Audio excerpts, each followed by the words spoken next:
የኔ ዓላማ ሌላ ነው ሐሳቤም ከተማ ነው መንጃ ፍቃዴን አውጥቼ አዲስ አበባ ገባለሁ አዲስ አበባም ገብቼ ታክሲም ይሁን ምን ይዤ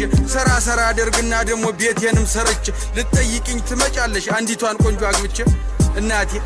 አንዲቷን ቆንጆ አግብቼ ብያታ ሳመንኩና ወደ አባቴም ጋር ሂጄ መንጃ ፍቃድ ላወጣ ነበር ግን ገንዘብ የለከጀ በታች በላይ በዚህ ብዬ ሐሳቤን አስረድቼ አዲስ አበባ ገባው መንጃ ፍቃዴን አውጥቼ አዎ መንጃ ፍቃዴን አውጥቼ ደስም ብሎኝ እንደመጣው ፎቁን በታች በላይ ወጣው ደግሞም አዲስ ሰው አወኩኝ ደግሞም ወዳጆች አፈራሁ ደግሞም ቆነጃጅ ታየው ደግሞም ቀኑን ውየተኝ አሃ ደግሞም ቀኑን ውየተኝ ይሻት የመጣዋት ያገልግሏ ስንቋ ሳታበቃ ስራ ፍለጋ ገባው ከንቅልፌም ስነቃ ስራውንም ግን አጣው መቾን እንዳሳል ለካስ በፈቀዳት እንጂ መች ይሆናል በኔ አረ አዎ መች ይሆናል በኔ ትለይ ነበር ድሮ እናቴ ባጭር ወንበር አስቀምጣ እድሜ ደርሷልና ልጅ ከገጠር ሚስት አምጣ እናሳ በቃ ገጠር ግባ እናሳ